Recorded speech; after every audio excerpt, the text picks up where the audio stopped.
Good afternoon, everybody. My name's Eric Strecken. I'll be taking you through today's presentation on effective preparation for successful organisational change.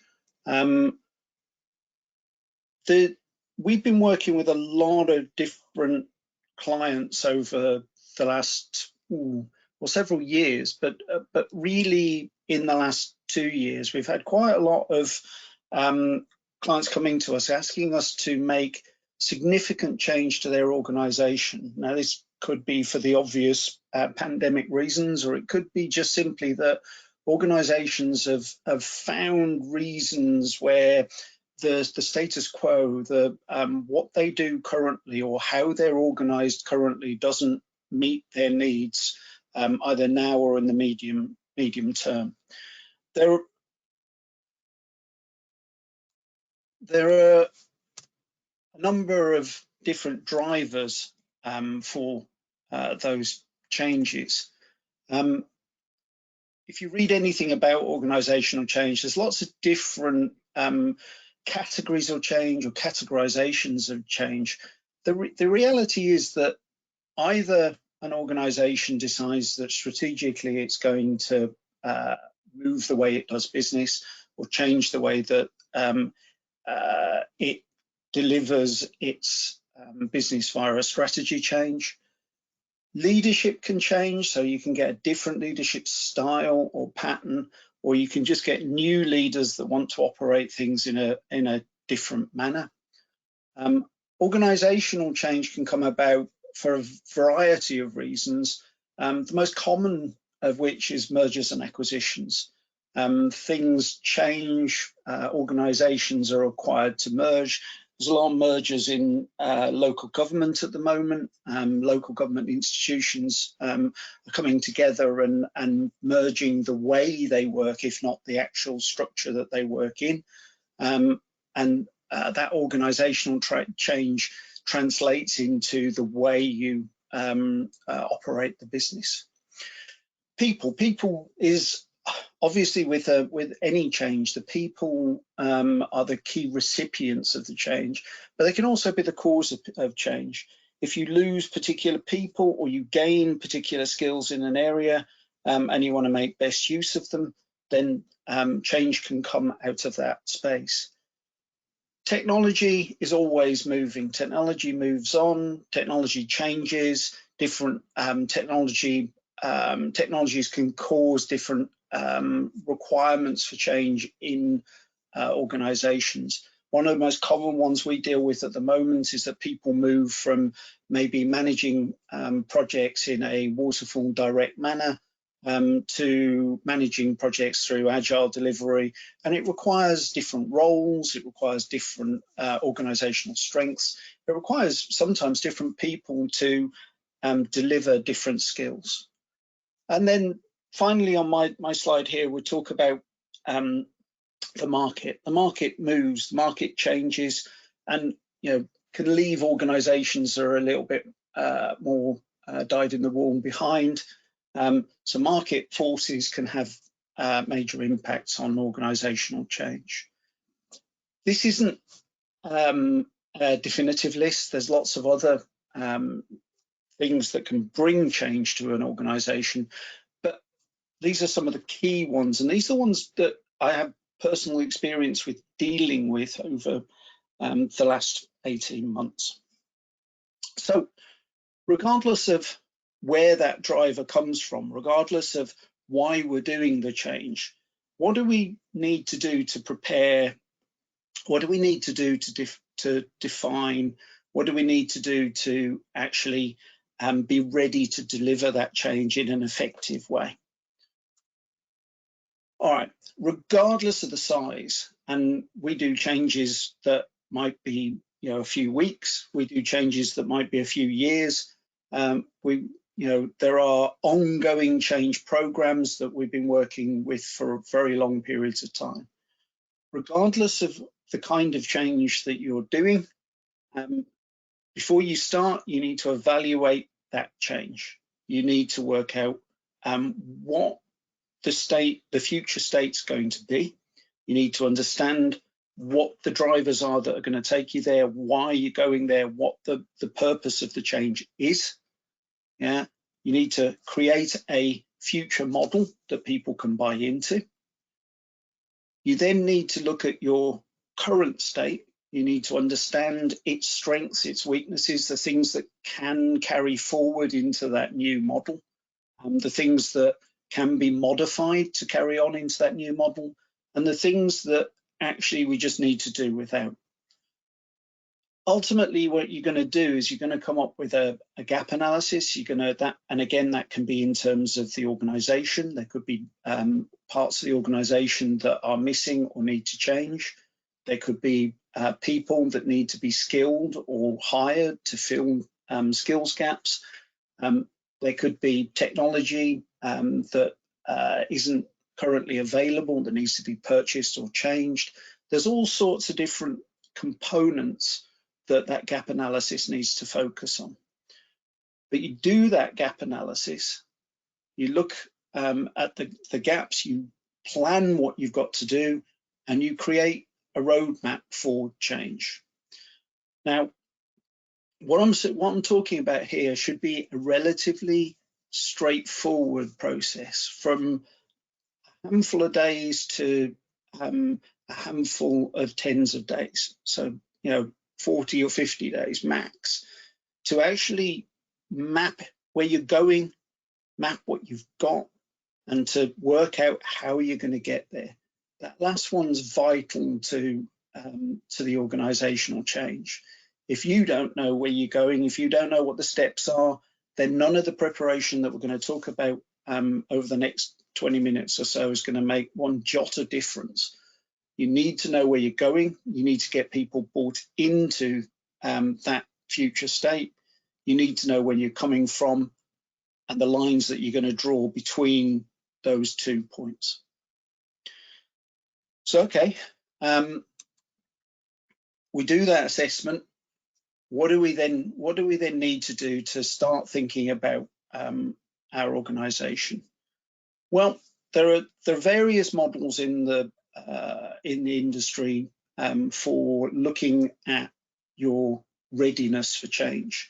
As an organization, CPS use the ProSci model, and we use the readiness for change assessments that come in that model.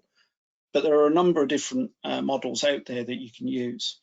It is really important that we understand the sponsorship model. We understand who the stakeholders are, who the key people are, whether we've got a clear and defined stakeholder group that we can go to, that we can escalate issues to, that we can discuss the forward motion towards that future state model.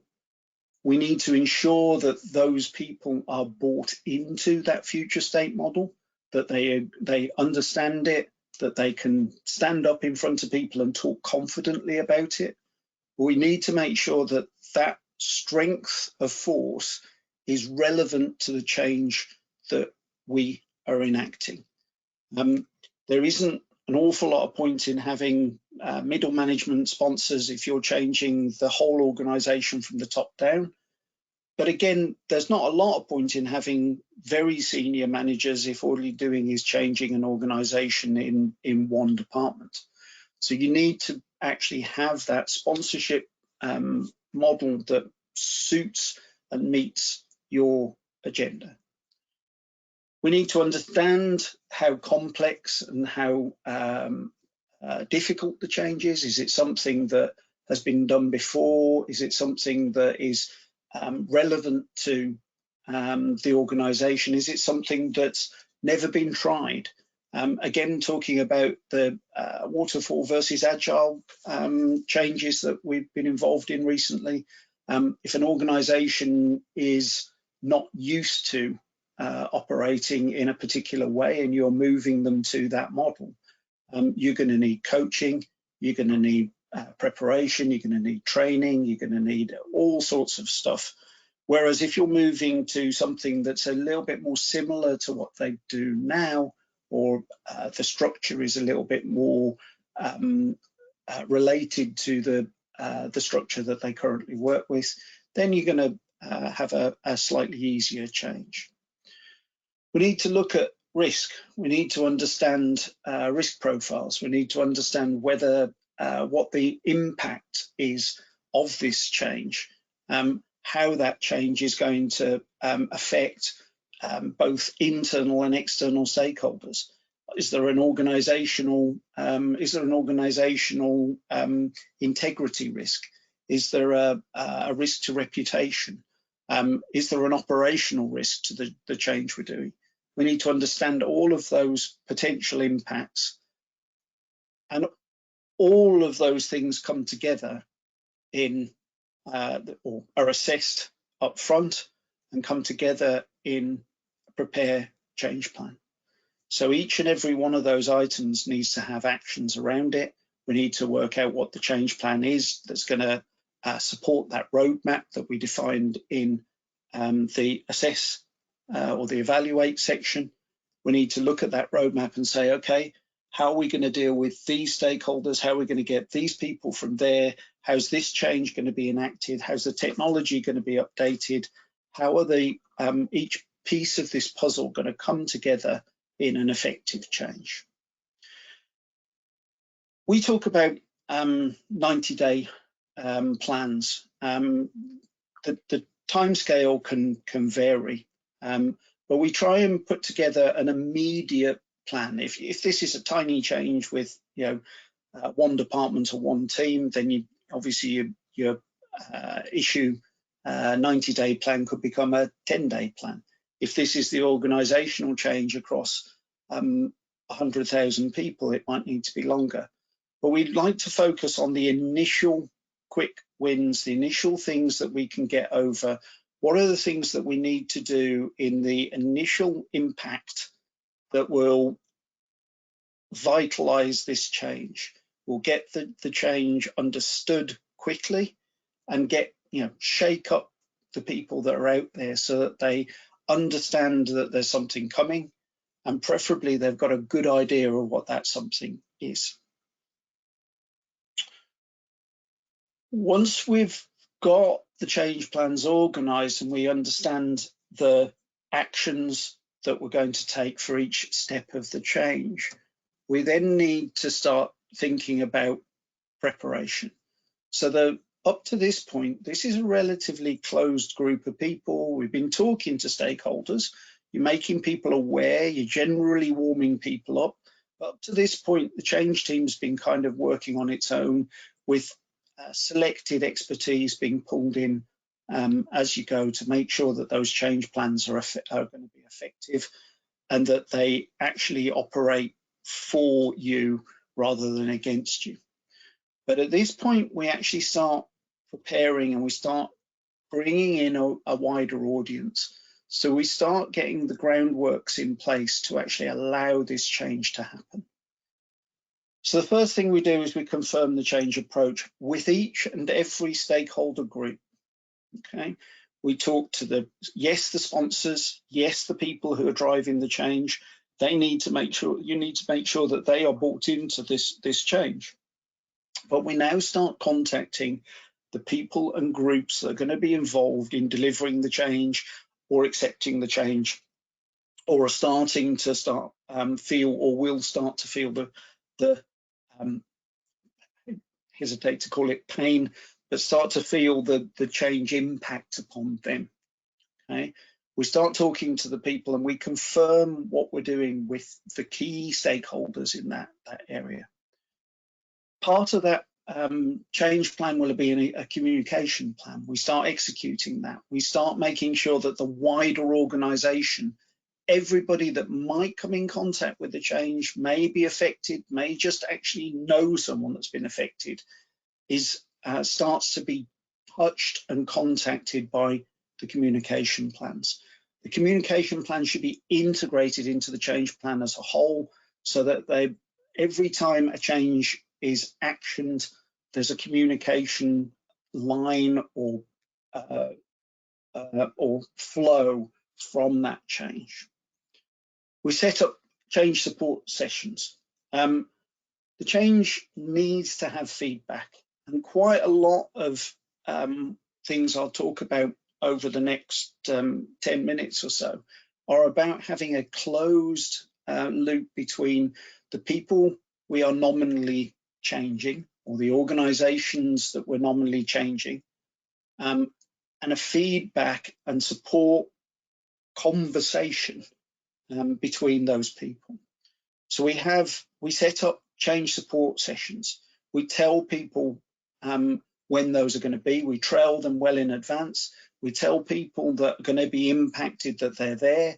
We make sure that people are available that can answer all and potential questions, particularly if these changes are going to impact people's lives, if these changes are going to impact the way they work. Yeah. We need to have support sessions in place where people can have confidential conversations, or at the very least can come and air their feelings, their grievances, or maybe even their positive suggestions into how that change can happen. We need to work out what skills paths people need. We need to develop the skills paths for people that are going to be changing. We need to have the skills paths in place. We need to put in place training plans. We need to put in place skill acquisition plans. If we don't have the skills that we need in organisation, we need to be able to acquire those. But for those people that are changing, for the even if it's just down to understanding that the hierarchy is now this rather than that, just so that people actually have the skill sets needed to actually understand how that change is going to impact them and how they can operate within that skill path, is an important factor. Fundamentally, this is the next section, the build adoption metrics. This is one of the most important things as we start developing the change. The change plan is the Bible. The change plan is the thing that says, yeah, these are the things we're going to be doing. This is when we're going to be doing them. This is who we're going to be doing them to. This is how they can actually come back to us and do to us. Yeah, the change plan is that Bible. But we will not understand anything about the change and its adoption through the organisation, whether it is actually landing correctly, or whether it is failing completely, whether people are regressing, whether people are ignoring the change and hoping it will pass over, whether people are actually making that change wholeheartedly. We'll not understand any of that if we don't have some way of understanding how this is being adopted, how well the change is actually working. And that might be systems that allow us to see where people are, what people are doing. It can be surveys that ask them about key factors in their work life, whether they be where they are, what they're doing, or who they're actually reporting to, and 20 questions on what the new organisation looks like to them. Yeah, we need to have something there that allows us to read the way people are moving down that roadmap. We often talk about change being an individual thing. Organisational change, I can do that in the snap of a finger. I can take a structure, I can change it, and I can publish the change to that structure, and I can do that no time flat. Change doesn't happen like that, though. What I've just done there by snapping my fingers and putting something in place is put a skeleton in place that you want to hang people off. Change is about getting each individual to find their place in that new body, to make sure they understand it, and to make sure that they're happy with where they are. Yeah. Without the adoption metrics, we just won't be able to understand that. We won't be able to get a clear view on how all of those individuals are moving. And if enough people don't move, even if they're not saying it, if people find ways around the new structure or find ways around the organisational change, be they formal or informal, the change will fail, and you'll be playing catch up all the way through this change program. Change leaders, call them white knights, call them SMEs, call them nexus points, whatever you want to call your change leaders. You need people wherever they are in the organization, whether they are at the top level, the middle management, or down at, in the teams themselves. You need people that go, yeah, I understand this change and I will help it happen. I often recruit the most vocal people. I often recruit the most challenging people into change leader places, because if you can get that person on side and shouting for you, then you've won the battle. You need change leaders, and they need to understand, they need to be your complete inner circle so that you can drive change through those people, and people have got somebody locally that they can go and talk to and understand anything that they're struggling with. And then ultimately, we need to deliver. The preparation doesn't stop once you start delivering. It merely gets more dynamic. You execute the change plans, you take that Bible and you make it happen, yes. But you've got to review that at all times based on the adoption metrics. You've got to make sure that the stakeholder engagement holds, that the sponsorship model is being used effectively, all the things we've talked about so far. You need to be able to ensure that those people are actually engaged and are moving in the right direction. The metrics form your dashboard, so you can see what's happening, whether things are moving, whether things are happening in the way you want them to happen. Yeah. And your change leaders are the people on the ground that are giving you direct feedback and corrective actions, if necessary, on the way that the program runs. So yes, you've got a plan, and we need to stick by it and push the change through. But you've got all of these indicators that allow you to make sure that that change happens effectively. All those support sessions, all the change leaders, all of those things we talked about before, we run them and we keep running them. We do not stop running them after the first engagement. They will indeed be popular, then they'll get quiet, and then they'll get popular again as the change is talked about, is happening to other people but not happening to me yet. Oh my God, it's coming, it's happening, what am I going to do? You've got to keep those things moving so that people understand their place and how they can go. You've got to make sure the adoption measurement is done. Like I say, without that, you've got no clue, you're driving blind. You take all of the feedback from all of those groups, all of those people, all of those measurements, and you provide reinforcement to the change, and you take corrective actions. There will always be, in any kind of change, there will always be resistance. There will always be a lethargic few. There will always be problems that were never foreseen. You've got to keep reinforcing the change. There isn't, if your change is not reinforced all the way through, people will backslide and they will find ways of not adopting change. They just will, even if they're not particularly opposed to the change.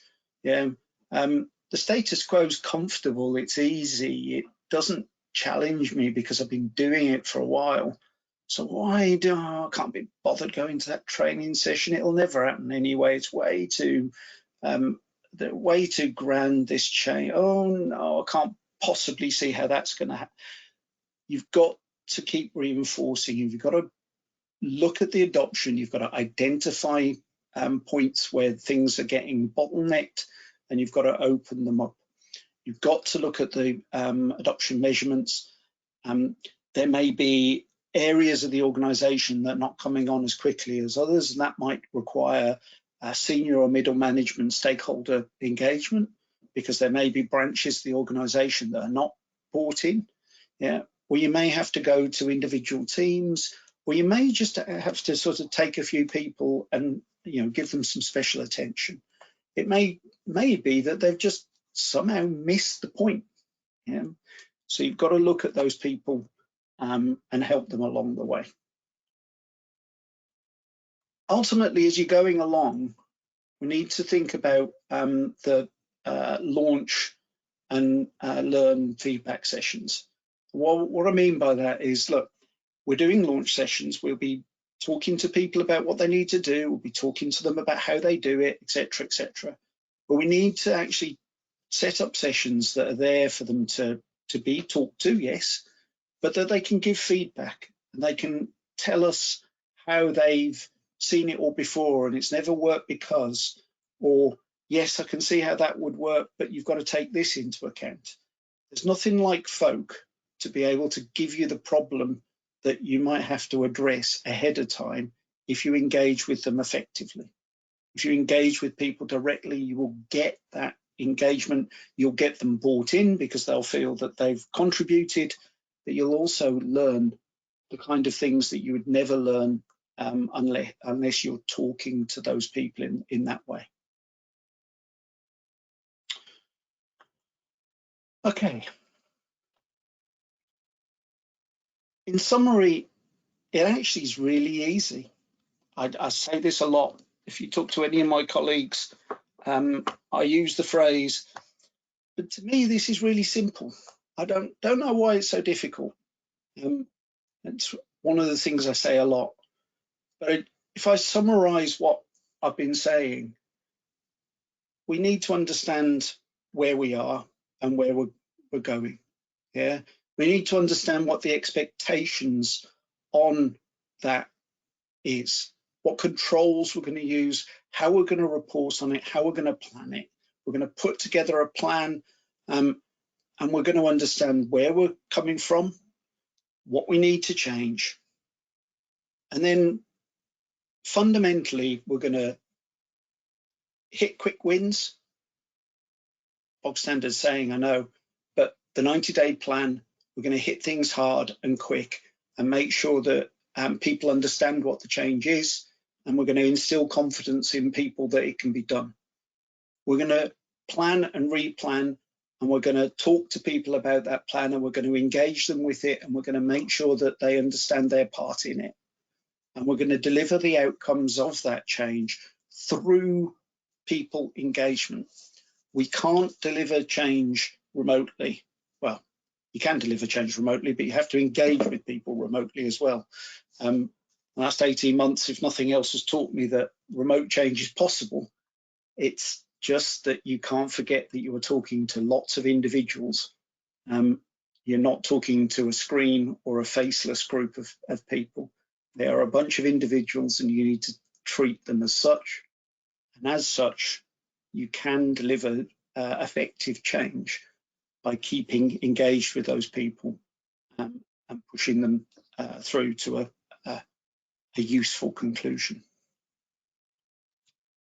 What does CPS do? Well, I've said throughout this, we've engaged with lots of clients over the last 18 months.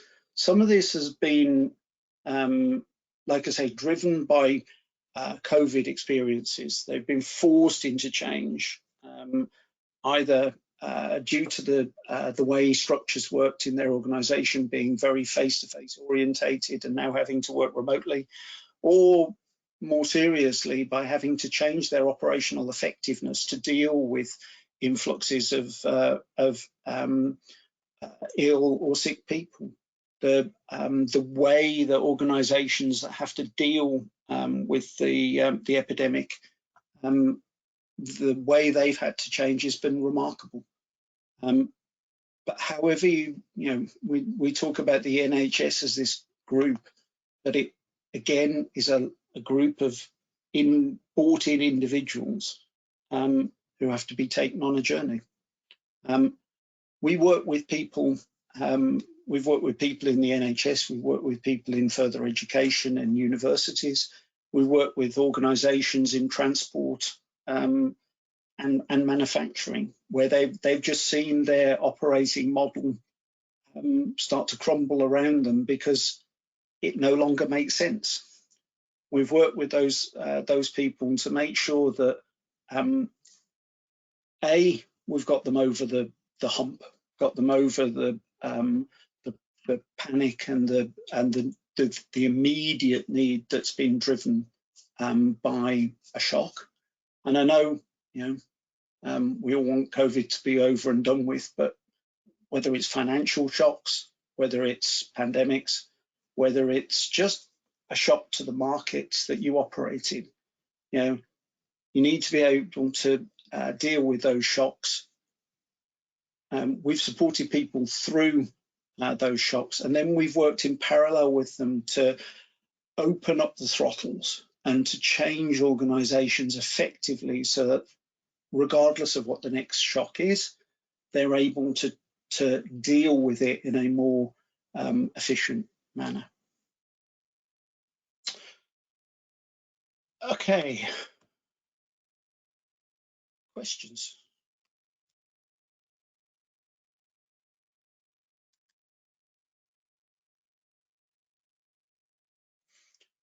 All right, Dan. I think, sorry, the question is how or what is the most effective tactic in terms of making sure that the change embeds properly.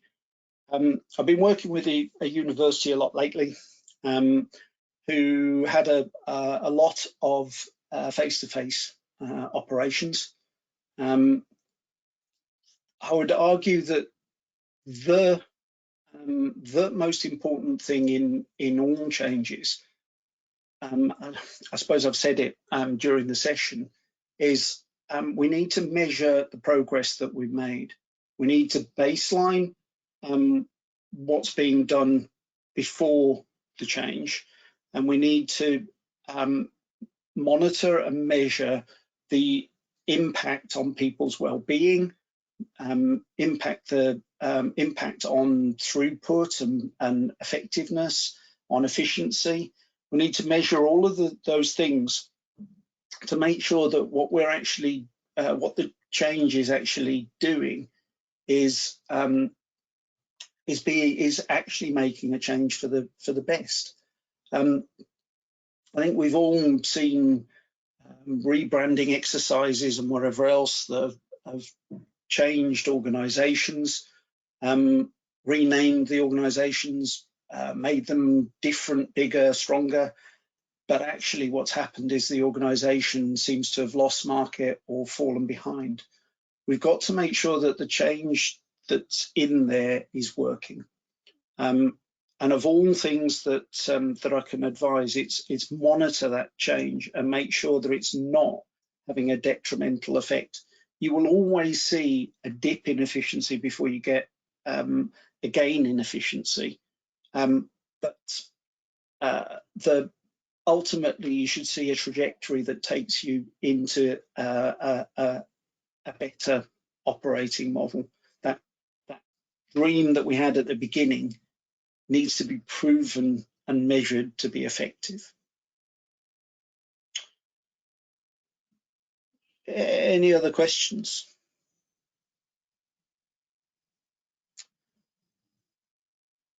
Last chance. Okay, cool. Thank you everybody for attending. Like I say, my name's Derek Strachan. Happy to talk to you outside of sessions if anyone's got any questions. Thanks very much for your attendance on this lovely, warm, sunny day. So I might go and partake of some of that right now. Oh, Derek, before you go, it's Elaine here. We have a question from Elsa, who asks, what skills would you expect to see within a team responsible for delivering change? Cool. Teams that are responsible for delivering change. I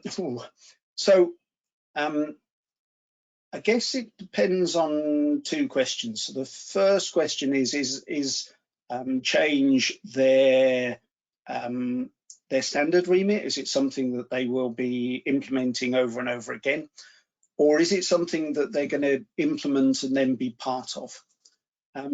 If it's the latter of those two, if they're going to be responsible for implementing a change and then owning that change and running it in the future, then they ultimately need to be SMEs in their own right, in their own business.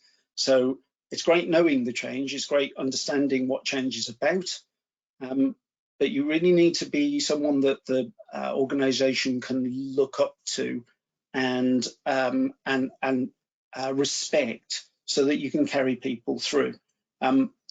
It's great having someone come in that's an expert in change, but you need to have the faith in that person that they do know how your organization operates.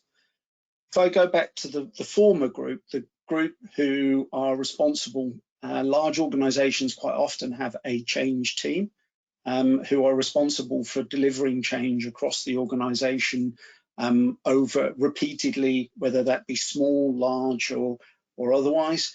There are a couple of key skills in that space. I strongly recommend that people understand change management methodologies, whether that's ProSci, ADCAR, or anything else. Those things are pretty much a given for someone that's going to be running those things.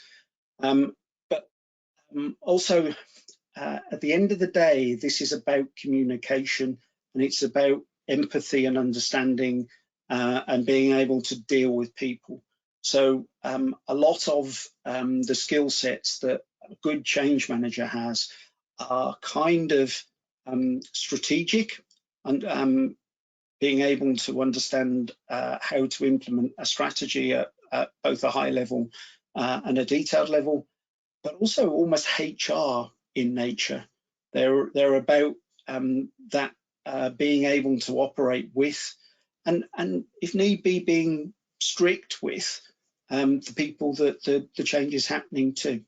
Yeah, you need to carry the people through, but sometimes you'll find someone that's just being obstinate, and you need that HR mind to be able to say, you know what, you just need to get with the program. Yeah, but you also need to be able to talk to all of the people and understand their problems and hold them by the hand and carry them through too. So strategic skills, change management frameworks and techniques, and almost a HR element in there to carry you through. Did that answer the question? Cool. Any others?